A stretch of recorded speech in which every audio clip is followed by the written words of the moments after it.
ஒருத்தர் மனசில் நிம்மதி இல்லாமல் உட்காந்துருந்தார். என்ன சார் விஷயம் அப்படின்னு விசாரித்தேன். அகலக்கால் வச்சுட்டேன், அதுதான் அவதிப்படுறேன்னார். விவரமாக சொல்லுங்கன்னேன். வீடு கட்டணும்னு ஆரம்பித்தேன், வேலை பாதியிலேயே நிற்கிது, கையில் பணம் இல்லை அப்படின்னார். இது மாதிரி ஆசாமிகள் பல பேரை நீங்கள் பார்த்துருக்கலாம். இவங்கெல்லாம் சுலபமாக மன அழுத்தத்துக்கு ஆளாயிடுறாங்க. மன உளைச்சல், அதாவது ஸ்ட்ரெஸ் அப்படின்னு சொல்கிறோமே, அதுக்கு அடிப்படையான சில காரணங்கள் உண்டு. அதாவது மிகையாக திட்டமிடுதல் அப்படிங்கிறதும் ஒரு முக்கியமான காரணம்.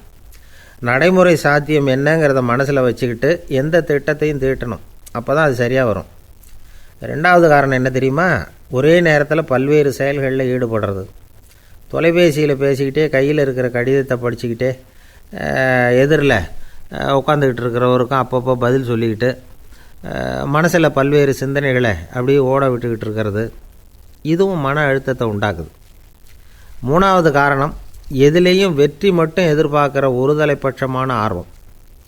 நாம் தொட்டதெல்லாம் வெற்றியாகவே முடியணும் அப்படின்னு எதிர்பார்க்குறவங்க ஏதாவது ஒன்றில் தோல்வியை கண்டால் தோண்டு போயிடுறாங்க. எப்படியும் முடியலாம்ங்கிற எண்ணம் ஏற்கனவே நமக்குள்ளே இருந்துட்டுதுன்னா அந்த அவஸ்தை வராது. அதனால் அதுவும் நம்ம வளர்த்து கொள்ள வேண்டிய ஒரு குணம்.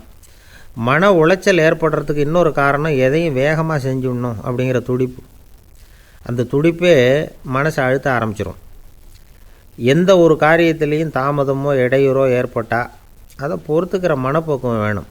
அது இல்லாதவங்க அழுத்தத்துக்கு ஆளாயிடுறாங்க. சில பேர் வேலைன்னு எந்த நேரம் பார்த்தாலும் வேலையே கதின்னு கிடப்பாங்க. பொழுதுபோக்குக்கோ உடற்பயிற்சிக்கோ குடும்பத்தில் உள்ளவங்க அல்லது நண்பர்கள் கூட கலந்துரையாடவோ கொஞ்சம் கூட நேரம் ஒதுக்க மாட்டாங்க. இந்த சுபாவம் மன அழுத்தத்தை உண்டு பண்ணும். இதையெல்லாம் புரிஞ்சுக்கிட்டு அதிலிருந்து விடுபடுறது எப்படின்னு யோசிக்கணும். வல்லுநர்கள் இது தொடர்பாக சில யோசனைகளை சொல்லி வச்சுருக்கிறாங்க. அது என்னென்னா, வாழ்க்கைங்கிறது பிரச்சனைகளால் பின்னப்பட்ட ஒன்று. அது எப்போவுமே முடிவடையாத ஒரு தொடர்கதை அப்படிங்கிறத முதல்ல நாம் புரிஞ்சுக்கணும். ஒரே நேரத்தில் ஒரு காரியத்தில் மட்டுமே நாம் கவனம் செலுத்தணும். அடுத்தவங்க காரியத்தில் தலையிடக்கூடாது. எதையும் பேச ஆரம்பிக்கிறதுக்கு முன்னாடி நம்மை நாமே கேட்டுக்க வேண்டிய கேள்வி 2. 1, நான் சொல்ல போகிறது ரொம்ப முக்கியமானதா?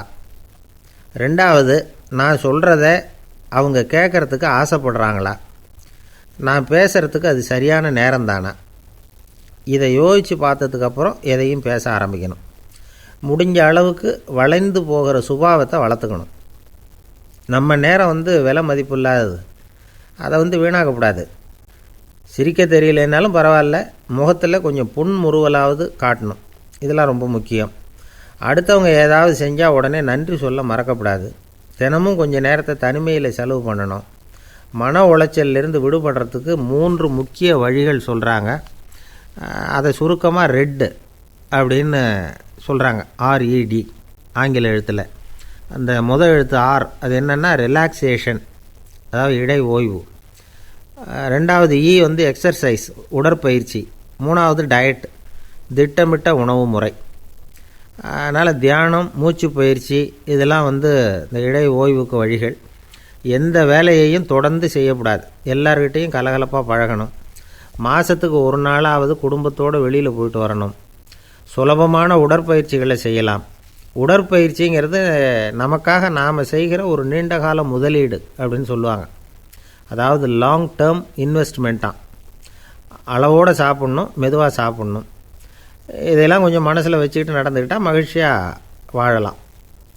சில பேர் சாப்பாட்டு விஷயத்தில் ரொம்ப அக்கறை எடுத்துக்கிறது உண்டு.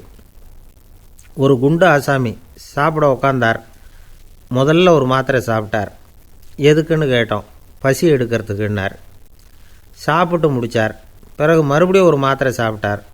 இது எதுக்குன்னு கேட்டோம். சாப்பிட்டது ஜீரணமாகறதுக்கு அப்படின்னார். ஒருத்தன் எப்படி நடந்துக்கிறாங்கிறத வச்சு தான் அந்த ஆள் எப்படிங்கிறத நாம் முடிவு பண்ணுறோம். ஆளுமைன்னு சொல்கிறோம்ல, அதுக்கு சூழ்நிலைகளை ஆளுகின்ற தன்மை அப்படின்னு விளக்கம் கொடுக்குறார் ஒரு உளவியல் நிபுணர். சரி, ஒரு மனிதனுடைய ஆளுமையை உருவாக்குகிற விஷயங்கள் என்னென்ன? பிறப்பு, வளர்க்கப்பட்ட விதம், படிப்பு, நண்பர்கள், சமுதாயம், இப்படி நிறைய உண்டு. ஆளுமையின் அடிப்படையில் சில மனநோய்கள் உண்டாகுது. அதெல்லாம் என்னென்னங்கிறத தெரிஞ்சு வச்சுக்கிட்டோம்னா நம்ம கூட இருக்கிறவங்கள அடையாளம் கண்டுபிடிக்கிறதுக்கு அது ரொம்ப உபயோகமாக இருக்கும். ஃப்ரெனாய்டு ஆளுமை அப்படின்னு ஒன்று. இந்த கோளாறு உள்ளவங்க எப்படி இருப்பாங்க தெரியுமா? அதிக உணர்ச்சி, சந்தேகம், பொறாமை இதெல்லாம் அதிகமாக இருக்கும். வளைஞ்சு கொடுக்க மாட்டாங்க. அடுத்தவங்களோட இணக்கமான உறவு இருக்காது. அவங்க செய்கிற தப்புக்கெல்லாம் அடுத்தவங்களை குறை சொல்லிகிட்டு இருப்பாங்க. இது ஒரு ரகம். அடுத்தது ஸ்கிசாய்டு ஆளுமை அப்படின்னு சொல்கிறாங்க. இந்த கோளாறு உள்ளவங்க அடுத்தவங்களோட பழக கூச்சப்படுவாங்க. சின்ன வயசுலேயே இது ஆரம்பமாயிடுது. பகல் கனவுலேயே சஞ்சரிப்பாங்க. அவங்களுடைய விரோதம், கோபம் இதை கூட வெளியில் காட்டிக்க முடியாமல் இருப்பாங்க.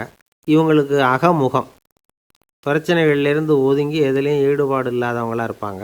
இப்படி ஒரு ரகம். அடுத்தது சைக்ளோதமிக் ஆளுமை அப்படின்னு சொல்கிறாங்க. அது என்னென்னா, உணர்ச்சிகளில் ஏற்றத்தாழ்வு அதிகமாக இருக்குமா. சில சமயம் பார்த்தா மகிழ்ச்சியாக இருப்பாங்க, சில சமயம் சோகமாக உட்காந்துருப்பாங்க. அவங்க மனநிலைக்கு தகுந்த மாதிரி சமூக நிகழ்ச்சிகளில் பங்கெடுத்துக்குவாங்க. இன்னொரு வகை என்னென்னா எண்ணப்பீடிகை ஆளுமை அப்படின்னு பேர் வச்சுருக்கிறாங்க. அதுக்கு இவங்களுக்கெல்லாம் கரெக்டாக இருக்கணும். எல்லாம் சட்டத்திட்டம் எதுலேயும் ஒரு ஒழுங்குமுறை, இப்படி எதிர்பார்க்குற மனோபாவம். இவங்க எதிர்பார்ப்புக்கும் வரன்முறைக்கும் மற்றவங்க கட்டுப்படணும்னு நினைப்பாங்க. இந்த நிலைமை நீடித்தா என்ன ஆகும் தெரியுமா? அலைக்கழிக்கிற எண்ணங்கள் திரும்ப திரும்ப ஒரே செயலை செய்ய தூண்டுற மன தளர்ச்சிக்கு ஆளாயிடுறாங்க. அடுத்தது ஹிஸ்டீரியா ஆளுமை. சின்ன விஷயத்தையெல்லாம் பெருசுப்படுத்தி நாடகமாக்குற நடிகர்கள் இவங்க. உணர்ச்சி அதிகம் உள்ளவங்க. இவங்க மன எழுச்சியில் பக்குவமின்மை, குழந்தைத்தனம், முதிர்ச்சியின்மை எல்லாம் இருக்கும். தன்னலம் மிக்க குணம். பிறர் தன்னை மட்டுமே கவனிக்கணும்னு நினச்சி செயல்படுறது, இதெல்லாம் இவங்க அடையாளம். அடுத்த ரகம் எப்படின்னா வளர்ச்சியற்ற ஆளுமைன்னு சொல்கிறாங்க. அடுத்தவங்களோட இணங்கி போக முடியாதவங்க. அறிவு, மன எழுச்சி, சமூக உறவு இதில் எல்லாம் போதுமான வளர்ச்சியையும் நிறைவையும் பெற முடியாதவங்க. இவங்களால் வாழ்க்கையில் முன்னேற முடியாது. பிச்சைக்காரங்க, குற்றவாளிகள் இவங்ககிட்டெல்லாம் இது மாதிரியான ஆளுமை அதிகமாக இருக்குமா. அடுத்தது என்னென்னா சோர்வுடைய ஆளுமை. எதுலேயும் உற்சாகம் இல்லாமல் சோர்ந்து போயிருப்பாங்க. அதுக்கெல்லாம் நமக்கு வலிமை இல்லைப்பா அப்படின்னு சொல்லிகிட்டு இருப்பாங்க. சின்ன விஷயங்களுக்கெல்லாம் அதிர்ச்சி அடையிறது. வாழ்வின் சுவையை அனுபவிக்க முடியாதவங்க. இன்னொரு ரகம் இது கொதித்தெழும் ஆளுமைங்கிறாங்க. எதுக்கு எடுத்தாலும் ஆத்திரம், குரோதம், வன் செயல் இதிலெல்லாம் ஈடுபாடு, இப்படி உள்ளவங்க. நத்தை வகை ஆளுமை அப்படின்னு ஒன்று. அடுத்தவங்க மேலே விரோதம் இருக்கும், அடிக்கணுங்கிற எண்ணம் இருக்கும். ஆனால் அதை அப்படியே வெளியில் காட்டாமல் அதே சமயம் அமைதியான முறையில் வெறுப்பை வெளிக்காட்டுற ரகம். இவங்கெல்லாம் பேசாமல் கம்முன்னு இருந்துக்கிட்டே நினச்சதை நிறைவேற்றிக்கிடுவாங்க. முன்ஜாக்கிரதை ஆளுமை அப்படின்னு ஒரு ரகமாக. பாதுகாப்பின்மை, சந்தேகம், முழுமையின்மை, அறவேக்காட்டுத்தனம் இந்த மனப்போக்கு அதிகமாக இருக்கிறதுனால அகம்பாவம், புடிவாதம், எச்சரிக்கை எல்லாம் அளவுக்கு மீறி இருக்கும். இது வரைக்கும் நாம் பேசிக்கிட்டு இருந்த ஆளுமை பண்புகள் அளவுக்கு அதிகமாக போயிட்டுதுன்னா ஆளுமை கோளாறுகள் ஏற்படும். அதன் அடிப்படையில் மனவியாதிகள் வருமா. அதனால் இணக்கமான, எல்லாரும் விரும்புகிற இயல்பான ஆளுமையை பெறுவதற்கு நாம் முயற்சி செய்யணும் அப்படிங்கிறது மனோதத்துவ நிபுணர்களுடைய ஆலோசனை. ஒருத்தர் ஒரு மனோதத்துவ டாக்டரை தேடிட்டு வந்தாராம். டாக்டர், எனக்கு மனசில் ஏதோ வியாதி, ஆளுமை கோளாறு, அதாவது எனக்கு சீக்கிரமாக செத்து போனால் தேவையில்லைன்னு தோணுது அப்படின்னாராம். உடனே அந்த டாக்டர், சரி அப்படின்னா இங்கே இருங்க, நான் வைத்தியம் பார்க்குறேன் அப்படின்னாராம். அள்ள அள்ள குறையாதது அட்சய பாத்திரம், அது நமக்கு தெரியும், கேள்விப்பட்டிருக்கிறோம். ஆனால் போட போட நிரம்பாத ஒரு பாத்திரம் உண்டு. அது என்ன தெரியுமா? நம்மளில் பல பேர்கிட்ட அந்த பாத்திரம் உண்டு. அதுதான் பேராசை அப்படிங்கிற பாத்திரம். அதை நிறைவு செய்யவே முடியாது. பேராசையை பற்றி சுஃபி இலக்கியத்தில் ஒரு பிரபலமான கதை உண்டாம். அதை ஒரு பெரியவர் எடுத்து சொல்லியிருக்கிறார். ஒரு மன்னர் நகர்வலம் போயிட்டுருக்கார். ஒரு பிச்சைக்காரன் மன்னர் எதிரில் வரான். பிச்சை போடுங்கோங்கிறான். என்னுடைய அமைதியை கெடுக்காதே போங்கிறார் மன்னர். அவன் சிரிக்கிறான். அரசே, உங்களுடைய அமைதி கெடக்கூடிய நிலையில் இருந்தால் அதுக்கு பேர் அமைதியே கிடையாது அப்படின்னு நானா. எதிரில் நிற்கிறது வெறும் பிச்சைக்காரன் இல்லை, யோகி அப்படிங்கிறத மன்னர் புரிஞ்சுக்கிட்டார். துறவியே, உங்களுக்கு என்ன வேணும்னாலும் கேளுங்க, கொடுக்குறேன்னாராம். அந்த துறவி மறுபடியும் சிரிக்கிறார். அரசே, உங்களால் முடியாததையெல்லாம் கொடுக்க முடியும்னு சத்தியம் செய்யாதீங்க அப்படின்னார். மன்னருக்கு கோபம் வந்துட்டுது. என்ன இவர் இப்படி சொல்கிறாரே அப்படின்னு நினச்சார். நகர்வலத்தை பாதியிலேயே நிறுத்தினார். வாங்க அரண்மனைக்குன்னார். துறவியை அழைச்சிக்கிட்டு அரண்மனைக்கு வந்துட்டார். துறவி தன்கிட்ட இருந்த பிச்சை பாத்திரத்தை நீட்டினார். இது நிறைய எனக்கு பொற்காசுகள் வேணும் அப்படின்னாராம். அவ்வளவு தானா, இது ஒரு பெரிய காரியமா அப்படின்னு கையை தட்டினாராம் மன்னர். ஒரு பெரிய தாம்பாளம் நிறைய பொற்காசுகள் சேர்ந்தது. அதை அள்ளி போட்டார். போட போட அந்த பிச்சை பாத்திரம் நிரம்பவே இல்லை. பொற்காசுகள் போட போட அவ்வளவையும் உள்ளே வாங்கிக்கிட்டே இருக்குது. அரசாங்க கஜானாவே காலி ஆகிட்டுது. மூட்டை மூட்டையாக பொற்காசுகளை கொட்டி பார்த்துட்டாங்க. அது முழுங்கிக்கிட்டே இருக்குது. கடைசி வரைக்கும் அந்த பிச்சை பாத்திரம் நிரம்பவே இல்லை. அரசர்கிட்ட இருந்த கர்வம் போயிட்டுது. அப்படியே பொத்துன்னு துறவி காலில் விழுந்தார். அப்போ அந்த துறவி சொன்னாராம், மன்னா, இந்த பிச்சை பாத்திரத்தை உங்களால் மட்டும் இல்லை, வேற யாராலையும் நிரப்ப முடியாது. அதுக்கு என்ன காரணம்னா, இது சாதாரண பிச்சை பாத்திரம் இல்லை, பேராசைகளோடு வாழ்ந்து செத்துப்போன ஒரு மனிதனின் மண்டை ஓடுது அப்படின்னாராம். பாருங்கள், இதுதான் அந்த சுஃபி இலக்கிய கதை. செத்த பிறகும் நிறைவு இல்லைன்னா அது எப்பேற்பட்ட பேராசையாக இருக்கும்னு யோசித்து பார்த்துங்க. நம்மளும் ஒருத்தர் கல்யாணம் பண்ணிக்க பொண்ணு பார்த்துக்கிட்டு இருந்தார். அழகு, அறிவு, படிப்பு எதுவும் தேவையில்லை, பணம் மட்டும் இருந்தால் போதும் அப்படின்னு பார்க்குறவங்ககிட்டெல்லாம் சொல்லி வச்சார். ரொம்ப நாளைக்கு அப்புறம் ஒரு பணக்காரர் கிடைச்சார். அவர் சொன்னார், இதை பாருங்கள், எனக்கு 20 வயசில் ஒரு மகள், அவளை நீங்கள் கல்யாணம் பண்ணிக்கிட்டா 2 லட்சம் பணம் கொடுப்பேன். 25 வயசில் ஒரு பொண்ணு, அவளை கல்யாணம் பண்ணிக்கிட்டா 2.5 லட்சம் தருவேன். 30 வயசில் ஒரு பொண்ணு இருக்கா, அவளை கல்யாணம் பண்ணிக்கிட்டா 3 லட்சம் தருவேன். என்ன சொல்கிற அப்படின்னாராம். இவன் கொஞ்ச நேரம் யோசித்து பார்த்துருக்கான். அதுக்கப்புறம் மெதுவாக அவரை நிமிர்ந்து பார்த்து, ஏன் சார், உங்ககிட்ட 50 வயசில் ஏதாவது பொண்ணு இருக்கா அப்படின்னு கேட்டானா. பக்தின்னு சொல்கிறோம் இல்லையா, அது 3 வகைப்படும் அப்படிங்கிறார் ஒரு பெரியவர். அது என்ன 3 வகைன்னா, தெய்வ பக்தி, அடியார்கள் பக்தி, குரு பக்தி. அடியார் பக்தியை விட, தெய்வ பக்தியை விட குரு பக்தி தான் ரொம்பவும் சிறந்ததுங்கிறார் அவர். தெய்வத்துக்கிட்ட செஞ்ச பாவம் குருநாதர்கிட்ட தீர்ந்துருமா, குருநாதர்கிட்ட செஞ்ச பாவம் தெய்வத்துக்கிட்ட போனாலும் தீராதான். இப்படி பெரியவங்களாம் சொல்லி வச்சுருக்கிறாங்க. ஒரு காடு, அங்கே அயோத தௌமியர் அப்படின்னு ஒரு தபோதனர், அவர் பல மாணவர்களை ஒன்றா சேர்த்து ஒரு குருகுலம் நடத்திக்கிட்டு இருக்கிறார். பல தரப்பட்டவங்க, பல திறப்பட்டவங்க மாணவர்கள் அதில் சேர்ந்து படிச்சுக்கிட்டு இருக்கிறாங்க. பாஞ்சால ராஜகுமாரன் ஒருத்தனும் அந்த குருகுலத்தில் சேர்ந்து படிச்சுக்கிட்டு இருக்கிறான். அவன் பேர் ஆருணி.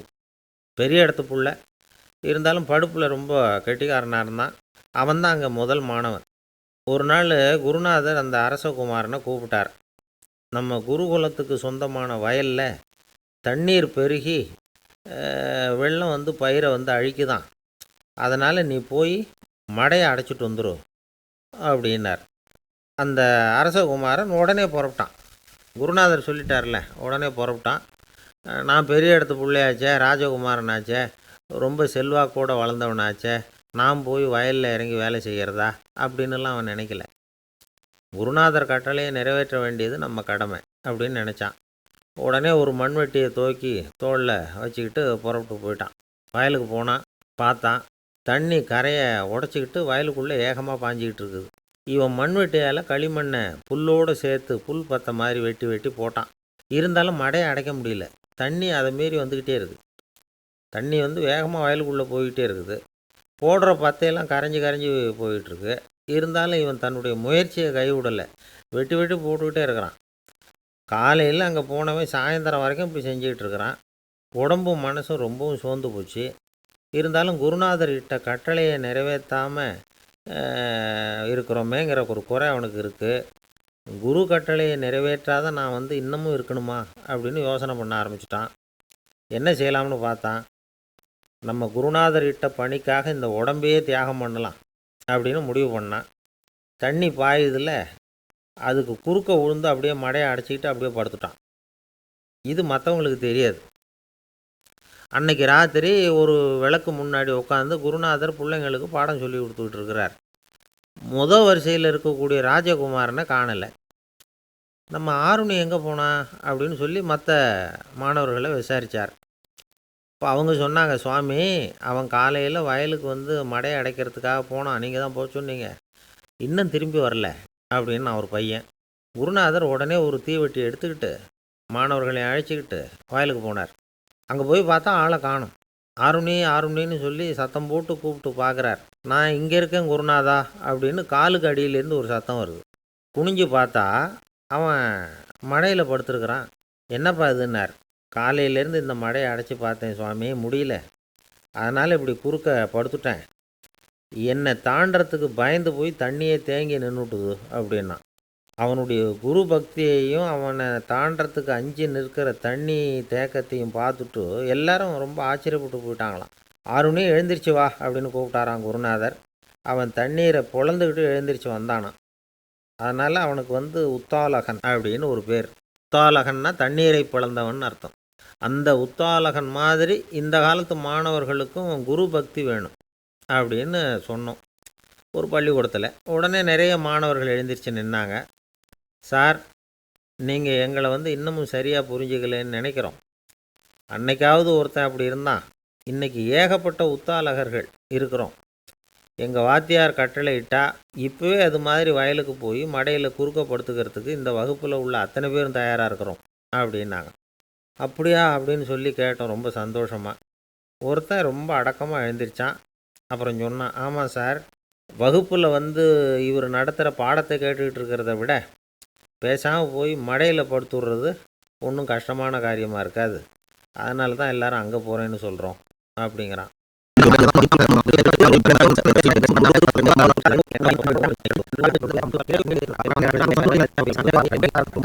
துப்பாக்கி எடுத்துக்கிட்டு ஓடி வந்தார். அவர் வெளியில் நாய்க்குட்டி எங்கே அப்படின்னு பார்த்து தேடுறார். அந்த நேரத்தில் அந்த வீடு இடிஞ்சு விழுது. காரணம் பூமி அதிர்ச்சி. இப்படி பூமி அதிர்ச்சி உண்டாக போகுதுங்கிறது அந்த நாய்க்குட்டிக்கு முன்னாடியே தெரிஞ்சு போச்சு. அதுதான் குழந்தைய தூக்கிட்டு வெளியில் ஓடி வந்திருக்குது. அது மூலமாக அந்த குடும்பத்தையே காப்பாற்றிருக்குது அந்த நாய்க்குட்டி. இந்த சம்பவம் நடக்கிறதுக்கு 3 நாளைக்கு முன்னாடியே சில பிராணிகளுக்கு இப்படி நடக்க போகுதுங்கிறது தெரிஞ்சிருக்குதான். ஆமாம், அந்த நகரத்தில் 3 நாளைக்கு முன்னாடியே பாம்பு, பல்லி இதெல்லாம் அது தங்கியிருந்த வலையை விட்டு வெளியில் ஓடி வந்துட்டுது. அதே மாதிரி அங்கே இருந்த புறாவெல்லாம் பறந்து போயிடுச்சான். இதே மாதிரி யுகோஸ்லோவியாவில் கூட ஒரு நகரம், அங்கே ஒரு நாள் ராத்திரி ஒரு மிருக காட்சி சாலையில் திடீர்னு ஒரு பெரிய கலவரம், கூச்சல், குழப்பம். அங்கே இருந்த கழுதை, புலி, யானை, பறவை எல்லாம் கண்ணாபின்னான்னு கத்த ஆரம்பிச்சுட்டுது. நேர் யானை அதுக்குன்னு போடப்பட்டிருந்த தடுப்பையே தாண்டி குதித்து வெளியில் வந்துட்டு தான். மறுநாள் தான் எல்லாருக்கும் விஷயம் புரிஞ்சுது. அடுத்த நாள் காலையில் அங்கே பூமி அதிர்ச்சி உண்டாயிட்டுது. இப்போ பாருங்கள், அதாவது மனுஷனை போய் தீர்க்க தரிசி அது இதுன்னு சொல்லிகிட்டு இருக்கிறோம். இவனை விட அது பரவாயில்லைன்னு தோணுது. அதாவது மிருகங்கள் ஒன்று நடக்க போகுதுங்கிறத முன்னாடியே புரிஞ்சுக்குதே. சரி, இதெல்லாம் எப்படி அது முன்கூட்டி புரிஞ்சுக்குது? அதுதான் படைப்பு ரகசியம். அதை கண்டுபிடிக்கிறதுக்கு தான் மனுஷன் ஆராய்ச்சி பண்ணிகிட்டு இருக்கிறான். விஞ்ஞானிகளோட ஆராய்ச்சியெல்லாம் ஒரு பக்கம் இருக்கட்டும், வீட்டுக்குள்ளேயே சில ஆராய்ச்சி பண்ணி பாருங்களேன். இப்போ சில யோசனை சொல்லி அதை சோதனை பண்ணி பாருங்க அப்படின்னு ஒருத்தர் சொன்னாராம். அதாவது இப்போ மழை வருமா வராதா அப்படின்னு தெரிஞ்சுக்கணுமா, உடனே ஒரு பூனைக்குட்டி பின்னாடியே மெதுவாக போய் அது என்ன செய்யுதுன்னு கவனித்து பார்க்கணும். பூனைக்குட்டி தன்னோட பாதத்தினால சுகத்தில் அப்படி கீறிக்கிட்டு இருக்கும். அப்படி கீறினா கண்டிப்பாக மழை வரும். சில சமயம் பூனைக்குட்டி அப்படியே மல்லாந்து படுத்துக்கிட்டு பாதத்தை உயர தூக்கும், அப்படியும் இப்படியும் புரளும். இப்படி செஞ்சதுன்னா அன்னைக்கும் மழை இருக்காது. அதனால் முன்னாடி இருந்தது மழை வர்றதுக்கு அறிகுறி, இது மழை இல்லைங்கிறதுக்கு அறிகுறி. பறவைகள், பிராணிகள் இதுகளோட நடவடிக்கைகளை பார்த்துட்டு அதையெல்லாம் அடிப்படையாக வச்சு தான் காலநிலையை கண்டுபிடிக்கிற கருவிகளை கண்டுபிடிச்சிருக்கிறாங்க. வாத்து இருக்குல்ல, சில சமயம் தன்னோட அழகை தன்னோட இறகுகளில் அப்படியே புதைச்சிக்கும். அப்படி செஞ்சால் குளிர்காலம் வரப்போகுதுன்னு அர்த்தம். பருவநிலை குளிராக மாறப்போகுதுங்கிறதுக்கு இதுதான் அறிகுறி. சிட்டுக்குருவி இருக்குதுல்ல, அதெல்லாம் புழுதியில் உழுந்து புரளும், சிறகுகளை படபடன்னு அடிச்சுக்கும். அப்படி செஞ்சால் மழை வரப்போகுதுன்னு அர்த்தம். ஒன்று மட்டும் நாம் நல்லா தெரிஞ்சுக்கணும், இயற்கையின் சீற்றம்னு சொல்கிறோம் இல்லையா, இயற்கை ஏன் நம்ம மேலே கோவப்படுது? இயற்கையை நாம் அனுசரித்து போகிறதில்ல, அதனால் கோவப்படுது. காடுகளை அழிக்கப்படாது, விலங்குகளை கொல்லக்கூடாது, இயற்கை ஏற்படுத்தி வச்சுருக்கிற சமநிலையை கெடுக்கக்கூடாது. அதை புரிஞ்சுக்கிட்டு வாழ்ந்தோம்னா பூமியும் நடுங்காது, நாமளும் நடுங்க வேண்டிய அவசியம் இருக்காது. ஒருத்தர் இருந்தார், சாராய கடைக்கு போனாராம், நிறைய சாப்பிட்டார். அப்புறம் சொன்னார், இது ரொம்ப அற்புதமான சரக்கு போல் இருக்குது, உள்ளே போன உடனே இந்த பூமியே நடுங்கிறது மாதிரி இருக்குது எனக்கு அப்படின்னாராம். இதுக்கு கடைக்காரர் சொல்லியிருக்கார், நீங்கள் சாப்பிட்டது வெறும் பச்சை தண்ணி தாங்க, இப்போ ஏற்பட்டிருக்கிறது நிஜம் பூமி அதிர்ச்சி அப்படின்னாராம். ஒரு மனுஷனுக்கு 3 விதத்தில் கர்வம் உண்டாகிறதுக்கு வாய்ப்பு உண்டு. பணம், பதவி, புகழ். பணம் அதிகமாக வந்தால் கர்வம் வரலாம், பதவி பெருசாக வந்துட்டுதுன்னா கர்வம் வரலாம், புகழ் அதிகமாக போனாலும் கர்வம் வரலாம். இந்த 3 வகையான கர்வத்துக்கும் இடம் கொடுக்காமல் இருக்கிறாங்க பாருங்கள், அவங்க தான் சிறந்த மனிதர்கள். ஒரு பெரிய பொறுப்பில் இருக்கிறவங்களுக்கு கர்வம் வந்துடக்கூடாது. அப்படி வந்துட்டுதுன்னா அது எல்லாருக்கும் இடைஞ்சல். ஒரு ராஜா இருந்தார். அவர் ஒரு நாள் தன்னுடைய தலைநகரத்தை சுற்றி வந்துக்கிட்டு இருந்தார். ஒரு இடத்துல ஒரு அழகான நிலத்தை பார்த்தார். ஆஹா, இந்த இடத்துல நமக்குன்னு ஒரு மாளிகையை கட்டினா எவ்வளோ நல்லாயிருக்கும் அப்படின்னு நினச்சார். ராஜா நினச்சா அது முடியாத காரியமா? சரி, இந்த நிலம் யாருக்கு சொந்தம்னு விசாரிங்க அப்படின்னார் பக்கத்தில் இருந்தவங்கக்கிட்ட. அவங்கெல்லாம் ஓடி போய் விசாரித்தாங்க. அந்த இடம் வந்து ஒரு வயசான கிழவிக்கு சொந்தம், வயசான அம்மாவுக்கு சொந்தமாக. அந்த அம்மா தான் அதில் ஒரு குடிசையை போட்டு குடியிருந்துகிட்டு இருக்கிறாங்க. சரி, அந்த நிலத்துக்கு வந்து ஒரு விலையை நிர்ணயம் பண்ணி அதை அந்த வயசான அம்மாக்கிட்ட கொடுத்துருங்கோ அப்படின்னு உத்தரவு போட்டார் ராஜா. ஆனால் அந்த அம்மா இது எங்கள் பூர்வீக இடம், இதை விற்க மாட்டேன் அப்படின்னு சொல்லிவிட்டுது. சரி, 2 பங்கு விலை கொடுக்குறோம்னு சொல்லி பாருங்க அப்படின்னாங்க. அப்படியே சொன்னாங்க அரண்மனை ஆட்கள். அதுக்கும் சம்மதிக்கலை அந்த அம்மா. இதை கேள்விப்பட்டதும் ராஜாவுக்கு கோபம் வந்துட்டுது. தன்னுடைய ஆளுங்களை கூப்பிட்டார். போய் அந்த குடிசையை பிரித்து எறிங்க, காசெல்லாம் ஒன்றும் கொடுக்காதீங்க அப்படின்னு கத்தினார். அவ்வளோதான். அடுத்த நிமிஷம் அரண்மனை ஆசாமிகள் போனாங்க, குடிசையை பிரித்து எரிஞ்சாங்க. அந்த வயசான அம்மா இருக்குது, அதுவும் அந்த இடத்த விட்டு துரத்தி விட்டாங்க. அந்த இடத்துல ஒரு அரச மாளிகையை கட்டி முடிச்சிட்டாங்க. அந்த வயசான அம்மா பாவம், ராஜாவே இப்படி பண்ணால் யார்கிட்ட போய் முறையிட முடியும்? ஒரு ஞானி இருந்தார், அவர்கிட்ட போய் சொன்னாங்க. அவர் இவங்க சொன்னதை கேட்டு மனசில் வச்சுக்கிட்டார். ஒரு நாள் அந்த ராஜாவே இந்த ஞானியை கூப்பிட்டார். புதுசாக ஒரு மாளிகை கட்டியிருக்கிறேன், வந்து பாருங்கன்னு. சரின்னு சொல்லி இந்த பெரியவர் ஒரு நாள் அந்த மாளிகைக்கு போனார். சும்மா போகல, ஒரு கழுதையையும் ஓட்டிகிட்டு போனார். கொஞ்சம் சாக்குகள், வெத்து சாக்கு, அதையும் எடுத்து கழுதை முதுகில் போட்டு கழுதையை ஓட்டிகிட்டு போகிறார். ராஜா பார்த்தார். அவருக்கு இது ஆச்சரியமாக இருந்தது. என்ன இது, மாளிகைக்கு வந்துட்டு போங்கன்னு கூப்பிட்டா கழுதை சாக்கு இதெல்லாம் கொண்டு வராரே, ஒன்றும் புரியலையேன்னு நினச்சார். எதுக்காக இதெல்லாம்னு கேட்டார். அரசருடைய தோட்டத்திலேருந்து கொஞ்சம் மண் எடுத்துகிட்டு போகிறதுக்கு ஆசைப்பட்றேன், அதுக்கு நீங்கள் அனுமதி கொடுக்கணும் அப்படின்னாரு இவர். இது என்ன வேடிக்கையான கோரிக்கையாக இருக்குது அப்படின்னு நினச்சார் ராஜா. இருந்தாலும் மண்ணு தானே கேட்குறாரு, எடுத்துகிட்டு போகட்டுமே அப்படின்னு நினச்சார். சரின்னு அனுமதி கொடுத்தார். அந்த பெரியவர் தோட்டத்துக்கு போனார், மண்ணை வெட்டினார், சாக்கில் போட்டு நிரப்புனார். ராஜாவை கொஞ்சம் கிட்ட வாங்கன்னு கூப்பிட்டார். இந்த மண் மூட்டையை தூக்கி கழுதையோட முதுகில் வைக்கணும், கொஞ்சம் உதவி பண்ணுங்கன்னார். ஓ, பண்ணுறேனே அப்படின்னு சொல்லி ராஜா கிட்ட போனார். மூட்டையை தூக்கி பார்க்குறாரு, முடியல, திணறி போயிட்டார். இப்போ அந்த ஞானி பேசினாராம். அரசே, இந்த ஒரு சாக்கு மண்ணையே உங்களால் தூக்க முடியல, அந்த கிழவிகிட்ட இருந்து அந்த அக்கிரமமாக அபகரித்த இந்த தோட்டம் பூராவையும் சுமக்கணும்னு ஆசைப்படுறீங்களே, அது உங்களால் முடியுமா அப்படின்னு கேட்டாராம். ராஜா யோசனை பண்ண ஆரம்பித்தார். தன்னுடைய செயலுக்காக வருத்தப்பட்டாராம். அந்த வயசான அம்மாவை உடனடியாக வரவழைச்சார். தாயே, தப்பு பண்ணிட்டேன், என்னை மன்னிச்சுக்குங்க, இன்னையிலேருந்து இந்த மாளிகையும் தோட்டமும் உங்களுக்கு தான் சொந்தம் அப்படின்னு சொல்லிவிட்டாராம். போகிறப்ப இந்த உலகத்திலேருந்து எண்ணத்தை எடுத்துகிட்டு போக போகிறோம், அதனால் ரொம்பவும் அலட்டிக்க வேண்டியதில்லை, கர்வப்பட வேண்டியதில்லை அப்படிங்கிறது ஒரு பெரிய உபதேசம். ஒரு பெரிய மனுஷன் சாக கிடந்தார், ரொம்பவும் அழுதார். ஏன் அழறீங்க அப்படின்னு கேட்டாங்க சுற்றி இருந்தவங்க. நான் சாகிறதுக்காக கவலைப்படலை, நான் வந்து நம்ம ஜனங்களுக்காக எவ்வளவோ காரியம்லாம் செஞ்சுக்கிட்டு வந்தேன். நான் செஞ்சுக்கிட்டு வந்த சேவையை இனிமேல் யார் செய்ய போகிறாங்க, அது யாரால் முடியும், அதை நினச்சி தான் அழறேன் அப்படின்னாராம். ஒருத்தர் முன்னாடி வந்தார். அதுக்காக நீங்கள் கவலைப்படாதீங்க, உங்கள் சேவையை தொடர்ந்து செய்கிறதுக்கு என்ன மாதிரி இளைஞர் பட்டாலும் தயாராக இருக்குது, இருந்தாலும் எங்கள் கவலை என்னென்னா அப்படின்னு இழுத்தார். என்ன சொல்லுங்கன்னு கேட்டார் அவர். நீங்கள் இது வரைக்கும் என்ன சேவை செஞ்சுக்கிட்டு வந்தீங்க, அதுதான் எங்களுக்கு இன்னமும் புரியாத புதிராக இருக்குது அப்படின்னாராம் அவர். வாழ்க்கையில் சில சந்தர்ப்பங்களில் நாம் வந்து சில அவமானங்களை சந்தித்தே தீர வேண்டியிருக்கு. என்ன பண்ணுறது, காலம் அப்படி. அவமானப்படுறவங்க உடனே அடங்கி போய்டுறது தான் உலக வழக்கம். அவமானப்பட்டால் உடனே சீறி எழறவங்களும் உண்டு. ஆனால் அதையே ஒரு சவாலாக எடுத்துக்கிட்டு முன்னுக்கு வர்றவங்களும் சில பேர் இருக்கிறாங்க. அவங்க ரொம்ப அபூர்வம். இன்றைக்கி மனோதத்துவ நிபுணர்கள்லாம் என்ன சொல்கிறாங்க தெரியுமா? அவமானப்பட்டுட்டா உடனே அடங்கி போயிடக்கூடாதான், அதையே ஒரு சவாலாக எடுத்துக்கிட்டு மனசில் ஒரு வைராக்கியத்தோடு முயற்சி பண்ணினா வாழ்க்கையில் எல்லாரும் முன்னேறலாமா. அவமானங்கிறத நாம் வந்து வைராக்கியமாக மாற்றிக்கணும், அதுதான் வெற்றிக்கு வழி.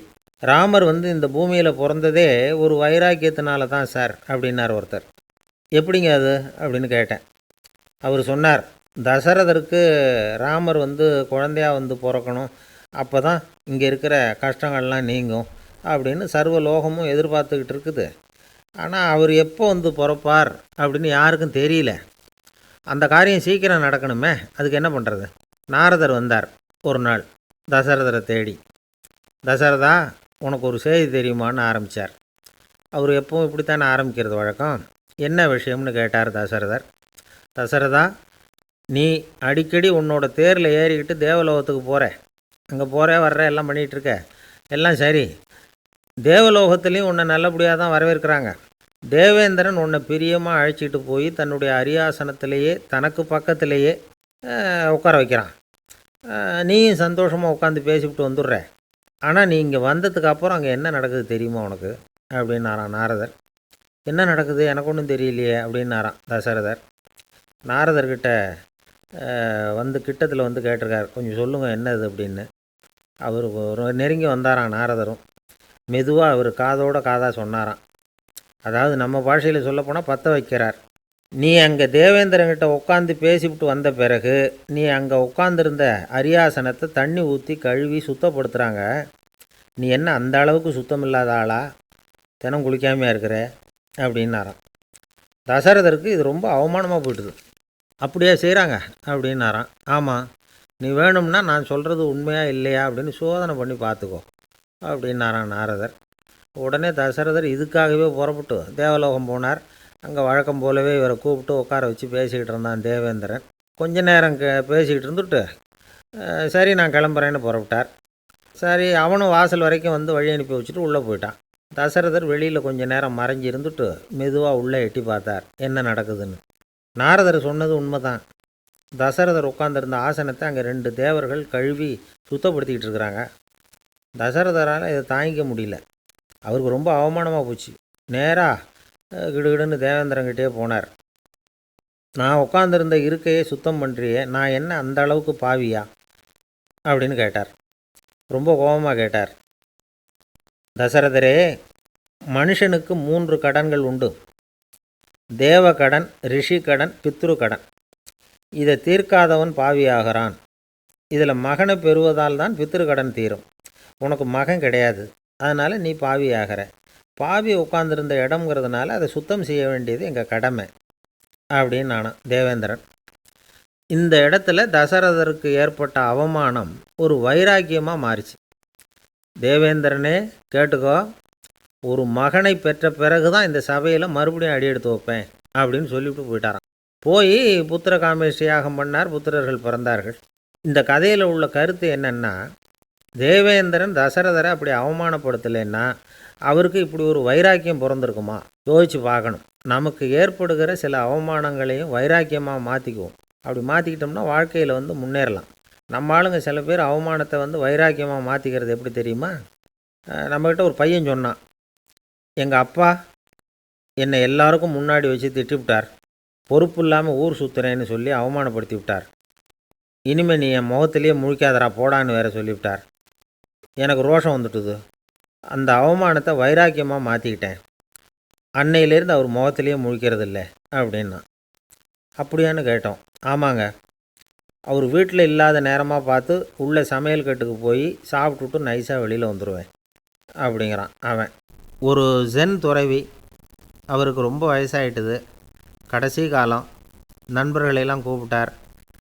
நண்பர்களே, நான் வந்து வித்தியாசமான முறையில் சாகணும்னு ஆசைப்பட்றேன், அதுக்கு ஏதாவது யோசனை சொல்லுங்களேன் அப்படின்னு கேட்டாராம். நண்பர்கள் சிரித்தாங்க.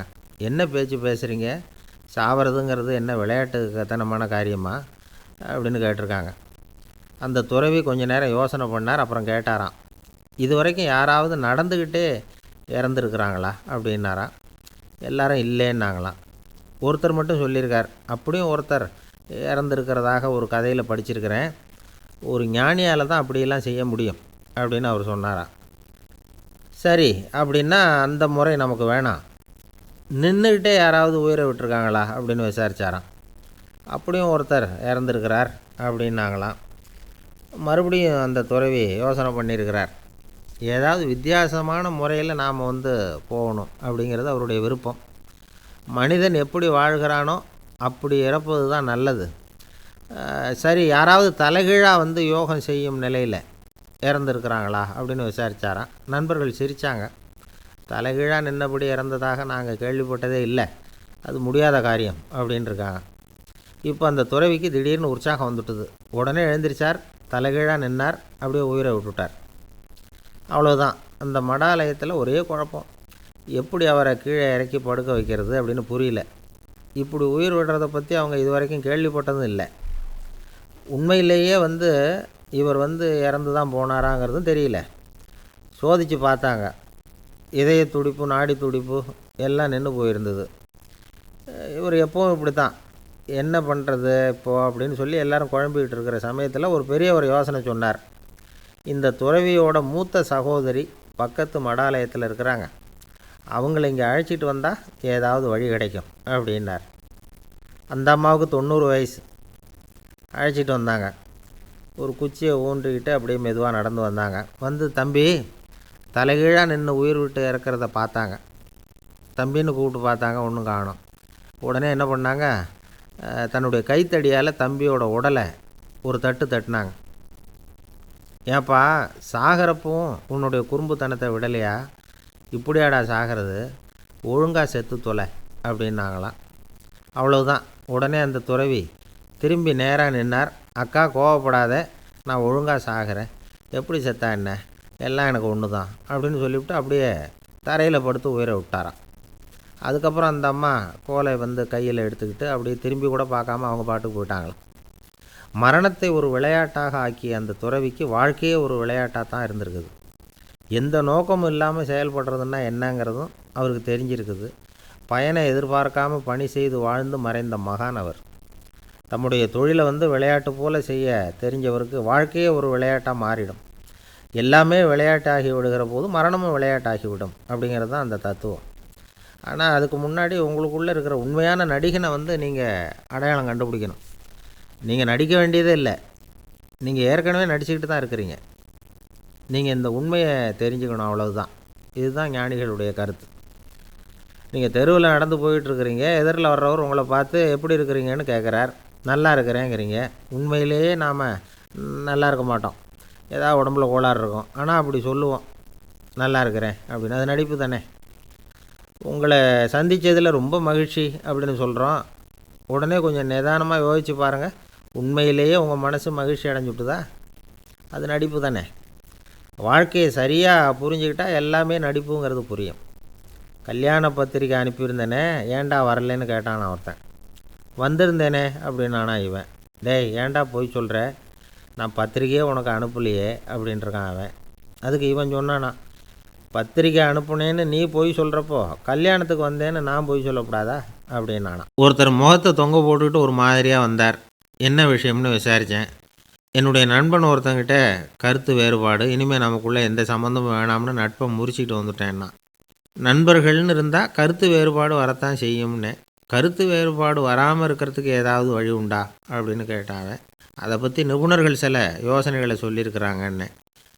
முதல் விஷயம் என்னென்னா, உங்கள் நண்பனுக்கு ஒரு செய்தி சொல்லணும்னா அதை நீங்களே நேரடியாக சொல்லுங்கள், அல்லது உங்கள் கைப்பட கடிதம் எழுதுங்க. அதாவது நேரடி தொடர்பு முக்கியம். அதை விட்டுட்டு இன்னொருத்தர் மூலமாக நண்பர்களுக்கு செய்தி அனுப்புனா நீங்கள் சொல்கிற செய்தி அப்படியே போய் சேராது, அது சேதமாயிடும். கூட்டி குறைச்சி சொல்லிவிடுவாங்க, அது குழப்பத்தில் கொண்டாந்து விட்டுரும். இது ஒரு யோசனை. ரெண்டாவது யோசனை என்னென்னா, நீங்கள் ஒரு நல்ல காரியத்தை செய்யும் பொழுது உங்கள் நண்பரையும் சேர்த்துக்குங்க, அவருக்கும் அதில் ஒரு ஈடுபாட்டை உருவாக்குங்க. மூணாவது யோசனை, நம்ம பக்கத்தில் இருக்கிற நண்பர் மகிழ்ச்சி அடைகிற மாதிரி ஏதாவது செய்யணும். சின்ன சின்ன செயல்களாக இருந்தாலும் பரவாயில்ல, அவர் நமக்கு எதுவும் செய்யலையே, நாம் எதுக்கு செய்யணும் அப்படின்னு நினச்சிக்கிட்டு இருக்கக்கூடாது. நாலாவது யோசனை என்னென்னா, உங்களுக்கு ஒரு பிரச்சனையா அல்லது உங்கள் நண்பருக்கு ஒரு பிரச்சனையா, எதுவாக இருந்தாலும் 2 பேரும் சேர்ந்து உட்காந்து ஆலோசனை பண்ணுங்கள். நம்ம யோசனையும் கேட்கப்படுதே அப்படிங்கிற நினைப்பே அவருக்கு ஒரு மன நிறைவை உண்டாக்குமா. ஐந்தாவது யோசனை, உங்கள் நண்பர் ஏதோ ஒரு காரியத்தை செய்கிறார், நீங்கள் உடனே அவசரப்பட்டு நீ செய்கிறது தப்புன்னு தீர்ப்பு சொல்லக்கூடாது. அவர் அதை செய்கிறதுக்கான நியாயங்கள் எவ்வளவோ இருக்கும், அதை புரிஞ்சுக்கிறதுக்கு முயற்சி பண்ணணும். ஆறாவது யோசனை, உங்கள் நண்பர் என்ன சொன்னாலும் அதை பொறுமையாக கேளுங்க. அவர் சொல்கிறத புரிஞ்சுக்கணும், அவர் சொல்ல விரும்புகிறத புரிஞ்சுக்கணும், அவர் சொல்ல முடியாமல் தவிக்கிறதையும் புரிஞ்சுக்கணும். இப்படி 3 விதமாகவும் அவரை புரிஞ்சுக்கிட்டு அதுக்கு தகுந்த மாதிரி செயல்படணும். ஏழாவது யோசனை என்னென்னா, உங்கள் நண்பர் உங்ககிட்ட ஏதோ ஒரு கருத்தை சொல்கிறார், அது உங்களுக்கு பிடிக்கல, அதுக்காக உடனே நீ சொல்கிறது சரியில்லை, நான் ஒத்துக்க மாட்டேன் அப்படின்லாம் மறுத்துக்கிட்டு இருக்கக்கூடாது. அவர் சொல்கிறத கேட்கணும், பொறுமையாக சிந்திக்கணும், அதுக்கப்புறம் பதில் சொல்லணும். இப்படிலாம் நடந்துக்கிட்டால் நண்பர்களுக்குள்ள கருத்து வேறுபாடு வர்றதுக்கு வாய்ப்பே இருக்காது அப்படின்னு வல்லுநர்கள் தொகுத்து சொல்லியிருக்கிறாங்க இந்த யோசனைகளை. எனக்கு தெரிஞ்ச சில நண்பர்கள் உண்டு. அவங்களுக்குள்ளேயும் கருத்து வேறுபாடுகள் வராமல் இருக்கிறதுக்கு சில நுட்பங்களை கையாளுறது உண்டு. ஒருத்தர் சொன்னார், அந்த டாக்டர் சின்ன வயசுலேருந்து என் கூட பழகினவர். நாங்கள் 2 பேரும் இணை பிரியாத நண்பர்கள். இருந்தாலும் எனக்கு உடம்பு சரியில்லைன்னா நான் அவர்கிட்ட வைத்தியம் பார்த்துக்க மாட்டேன் அப்படின்னார் ஒருத்தர். ஏன் அப்படின்னு கேட்டேன். எங்கள் நட்பு கெட்டுப்போடக்கூடாது இல்லையா, அதனால தான் அப்படின்னார் இவர். ரொம்ப நாளைக்கு முன்னாடி ஒரு நாள் கோவலன் நாடகம் நடந்தது. எங்கள் மதுரையில் நடந்தது. அதில் ஒரு முக்கியமான கட்டம். கண்ணகி கிட்ட சிலம்பை வாங்கிக்கிட்டு அதை விற்கிறதுக்காக மதுரை நகருக்கு புறப்படுறான் கோவலன். அந்த சமயத்தில் கண்ணகி பாடுற மாதிரி ஒரு நாடக பாடல். நாடக ஆசிரியர் எழுதினது. அது என்ன பாட்டுன்னா, மா பாவியோர் கூடி வாழும் மதுரைக்கு மன்னா போகாதீர் என்று அப்படின்னு ஆரம்பிக்கும் அந்த பாட்டு. இதுதான் அந்த பாட்டு. இதை கண்ணகி மேடையில் பாடின உடனே கூட்டத்தில் சலசலப்பு. நம்ம ஊர்லேயே நமக்கு முன்னாடியே நின்றுக்கிட்டு மா பாவியோர் கூடி வாழும் மதுரை அப்படின்னு சொல்கிறாங்களே, என்ன தைரியம் அப்படின்னு எல்லாம் குழப்பம் பண்ண ஆரம்பிச்சிட்டாங்க. மக்கள் சத்தம் போட ஆரம்பிச்சிட்டாங்க. எதிர்ப்பு குரல் அது பாட்டுக்கு வர வர அதிகமாக போட்டுது. கொண்டுக்கிட்டு வா அந்த நாடக ஆசிரியரை, எழுதுனது யார் அப்படின்னு ஒரே சத்தம், கூச்சல். வேறு வழி இல்லை. மெதுவாக மேடைக்கு வந்தார் அந்த நாடக ஆசிரியர். 4 பக்கத்திலிருந்தும் கேள்வி கணைகள். மக்களை பார்த்து கொஞ்சம் அமைதியாக இருங்கோ அப்படின்னு சொல்லிவிட்டு தன்னுடைய விளக்கத்தை சொல்ல ஆரம்பித்தார் அந்த நாடக ஆசிரியர். மா அப்படின்னு சொன்னால் திருமகளாகிய லட்சுமி அப்படின்னு அர்த்தம். பா அப்படின்னா கலைமகளாகிய சரஸ்வதி. வி அப்படின்னா மலைமகளாகிய பார்வதி. மா பாவியோர் அப்படின்னா திருமகளும் கலைமகளும் மலைமகளும், இவங்க மூவரும் அப்படின்னு அர்த்தம். இந்த 3 பேரும் வாழ்கின்ற மதுரை புனிதம் நிறைந்தது, சகல செல்வங்களும் நிறைஞ்சது. அப்படிப்பட்ட ஊரில் நான் அணிந்து கொள்ளும் இந்த சாதாரண சிலம்பை யார் வாங்கிக்குவாங்க அப்படிங்கிற எண்ணத்தோடு தான் கண்ணகி அப்படி சொல்கிறா. அதை நினச்சி தான் நான் எழுதினேன். ஆகவே மதுரையை ரொம்ப சிரமப்படுத்தணும், ரொம்ப மோசமாக எழுதணும் அப்படிங்கிற எண்ணம்லாம் எனக்கு கிடையாது. பெருமைப்படுத்தணும்னு நினச்சி தான் அப்படி எழுதினேன் அப்படின்னு விளக்கம் கொடுத்தாராம். இந்த விளக்கத்தை கேட்டதும் எல்லாரும் ரொம்ப சமாதானம் ஆகிட்டாங்களாம். இப்படி விளக்கம் கொடுத்த அந்த நாடக ஆசிரியர் யார் தெரியுமா? அவர் தான் தமிழ் நாடக உலகின் முதல் ஆசான் சங்கரதாஸ் சுவாமிகள். அவருக்கு நகைச்சுவை உணர்வும் அதிகம். 1920ஆம் ஆண்டு திருநெல்வேலியில் அவர் தங்கியிருக்கிறார் நாடகம் நடத்துறதுக்காக. அவர் தங்கியிருந்த வீட்டில் கொசு மூட்டைப்பூச்சி அதிகமாக இருந்திருக்கு. அவரால் தூங்கவே முடியல. அவர் அனுபவித்த தொல்லைகள் ஒரு பாட்டாக உருவாச்சு. வேடிக்கையாக ஒரு பாட்டு எழுதினாராம். மூட்டையும் கொசுவும் ஒரு வீட்டிலே மீட்டிங் போட்டால் முன்னே நிற்க யாரால் முடியும்? கொசு மோகன ராகம் போல சத்தம் போட்டு முன்னே நின்று செய்திடும் யுத்தம். இதை மறுநாள் நாடகத்தில் கோமாளி வேஷம் போட்ட ஒரு சிறுவனை விட்டு பாட வச்சுருக்கார். எல்லாரும் சிரித்து ரசித்தாங்களாம். சங்கரதாஸ் சுவாமிகள் கல்யாணமே பண்ணிக்கல, துறவி மாதிரியே வாழ்ந்திருக்கார். தமிழ் நாடக கலைக்கு தன்னையே அர்ப்பணம் பண்ணிக்கிட்டவர் அவர். 1922 நவம்பர் மாதத்தில் ஒரு நாள் புதுச்சேரியில் அவர் வாழ்க்கை முடிஞ்சுது. அப்போ அவருக்கு வயசு 55. சங்கரதாஸ் சுவாமிகள் நாடக ஆசிரியர் மட்டும் இல்லை, மேடை நாடக இயக்குனர், தயாரிப்பாளர். அவரே ஒரு சிறந்த நடிகர். ஒரு தடவை சாவித்திரி நாடகத்தில் இவர் யமதர்மனாக வேஷம் போட்டு நடிச்சிருக்கிறார். நாடகம் பார்த்துக்கிட்டு இருந்த கருவுற்ற ஒரு பெண்மணிக்கு பயத்தினால அங்கேயே குழந்தை பிறந்துட்டு தான்.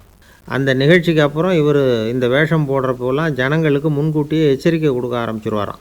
அதாவது அப்படி யாராவது பயப்படுறவங்க இருந்தால் கொஞ்சம் கண்ணை மூடிங்க அல்லது எழுந்திரிச்சு போடுங்கன்னு. நடிப்புன்னா அப்படிலாம் இருக்கணும். இந்த காலத்தில் நடிகர் ஒருத்தர் சொன்னார், சார் நான் இந்த நாடகத்தில் நடிக்கிறப்போ முகத்தில் நவரசங்களையும் காட்டி நடித்தேன், உணர்ச்சிகளையெல்லாம் நல்லா காட்டி நடித்தேன். அப்படி இருந்தும் ஜனங்கள் கல் எடுத்து மேடையில் வீசிவிட்டாங்க சார் அப்படின்னார். நாடகத்தில் உங்களுக்கு என்ன வேஷம் அப்படின்னு கேட்டாங்க. அது செத்து கிடக்கிற பணமாக நடித்தேன் சார் அப்படின்னார்.